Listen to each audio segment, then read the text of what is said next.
আসসালামু আলাইকুম। ওয়ালাইকুম আসসালাম। আমি কৃষিবিদ Rafiqul Islam, business development manager, Bayer crop science limited. আমরা আজকে যে জায়গাটাতে উপস্থিত আছি, আজকে হচ্ছে তারিখটা হচ্ছে মার্চ মাসের 3 তারিখ 2026 সাল। আমরা একটা মাঠে দাঁড়িয়ে আছি। আমি একবার সরাসরি কৃষক ভাইয়ের কাছে যাব। কৃষক ভাই, আপনার নাম এবং আপনার অ্যাড্রেসটা বলবেন। আপনার নাম? মোহাম্মদ সাইফুল ইসলাম। সাইফুল ইসলাম। এই এলাকাটার নাম? এটা হলো মানিকদিবা বিন্যাসাপুর। মানিকদিবা বিন্যাসাপুর, শাহজাহানপুর শাহজাহানপুর বগুড়া। আর আমাদের কৃষক ভাই আছে যার মাঠে আমরা দাঁড়িয়ে আছি। ভাই, আপনার নাম? আমার নাম মানিক। মানিক ভাই। তো আমরা এই একটা ফিল্ডে দাঁড়িয়ে আছি। এই প্লটটা হচ্ছে আমাদের একটা শশার জমি। এটা বায়ার সিমিনিসের একটা শীতের শশা মালিনী। আজকে এটা ফসলের বয়স আছে 65 দিন, তাই না? 65 দিন, 3 বার হারভেস্ট কমপ্লিট। আর চতুর্থবার হারভেস্ট আজকে হয়তো তুলবে, আগামীকালকে উনি বাজারে বিক্রি করবে। আমাদের বায়ার সিমিনিসের এই যে মালিনী শশা, এই শশার একটা বিশেষত্ব হলো এটা শীতের সময় লাগাইতে হয়। লাগানোর উপযুক্ত সময় হচ্ছে নভেম্বর মাসের 1 তারিখ থেকে শুরু করে জানুয়ারি মাসের 15 তারিখ, যে সময়টা শীত থাকে। শীতে লাগালে এটার ভেজিটেটিভ গ্রোথটা হয় এবং ফ্লাওয়ারিংটা আসে এবং ফল হারভেস্ট হয়। আর শীতে স্বাভাবিকভাবে যে কোনো শশা লাগালে শীতে গাছ বড় হয় না, তাই না? আমাদের মালিনী শশার গাছের গ্রোথটা খুবই ভালো। আমি একটু সাইফুল ভাইয়ের কাছে যাব। সাইফুল ভাই, আপনি এই জাতের মধ্যে কি ভালো বৈশিষ্ট্য পাইছেন শীতের ভিতরে?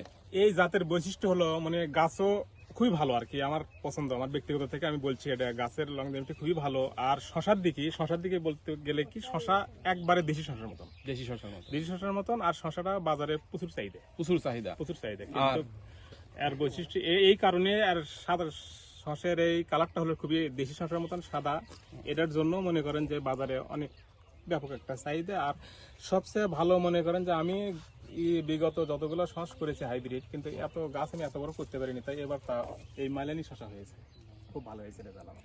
আর একটা জিনিস সাইফুল ভাই, মার্কেটে আমরা যেটা শুনি যে আমাদের মালিনী শশার যে গায়ে কাটা কাটা কচি দাগ, এবং বিশেষ করে এই যে এখানে যে ফুলটা থাকে, এটা কচি দেখায়, হারভেস্ট উপযোগী হয়। কাটাটা থাকার কারণে এটা কিন্তু দেশি শশার দামে কিন্তু বিক্রি করা হয়। তো বর্তমান যে বাজারে আপনি তো বিক্রি করছেন, যে বাজারে তো 8-10টা কোম্পানির শশা ওঠে, মন করা কত টাকা বেশি বিক্রি হয়? এটা মন করা 200 থেকে 300, 200 থেকে 300, 400 টাকা পর্যন্ত বিক্রি করা যায় বেশি আর কি এখন বাজারে। তো মানিক ভাই, আপনিও তো সেটা মনে করেন, তাই না?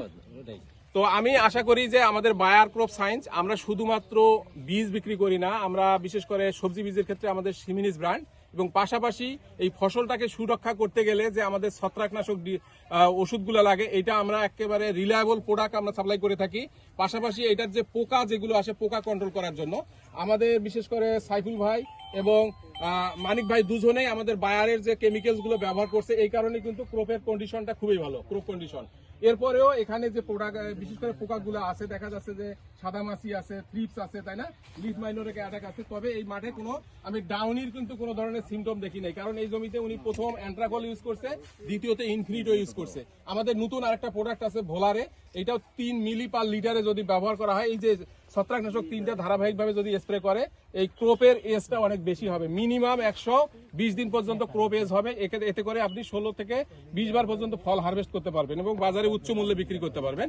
আর মালিনী শশার একটা বিশেষ বৈশিষ্ট্য হচ্ছে যে এটার দাম এবং এটার ফলটা সোজা হয়। অন্য শশাগুলা একটু বাঁকা টাইপের হয়, ক্যাট সাইজ হয়, এটাতে কিন্তু সোজা হয়। আর একটা হচ্ছে মালিনী শশার বিশেষ করে ডগায় ফলের সাইজটা বেশি বড় সাইজ হয় এবং ডগা খুব ব্রাঞ্চিং হয়। এই জন্য যদি সঠিকভাবে যত্ন করে এবং এই সময়ের মধ্যে যদি লাগায়, তাহলে উচ্চ ফলনের নিশ্চয়তা আমাদের মালিনী শশায় আছে। আপনারা অবশ্যই বায়ার সিমিনিসের সাথেই থাকবেন, এবং সিমিনিস হচ্ছে ওয়ার্ল্ডের ভেজিটেবলসের একটা নাম্বার 1 ব্র্যান্ড। আর সেটা বায়ার সেটার প্রতিনিধিত্ব করে। অবশ্যই বায়ারের সাথে থাকবেন, আমাদের সিমিনিসের সাথে থাকবেন। এবং আপনারা সবাই তো একমত নাকি? সামনের বছরে মালিনী করবেন? 2027-এ কোন জাত হবে? মালিনী। বায়ারের। ধন্যবাদ সবাইকে। আসসালামু আলাইকুম।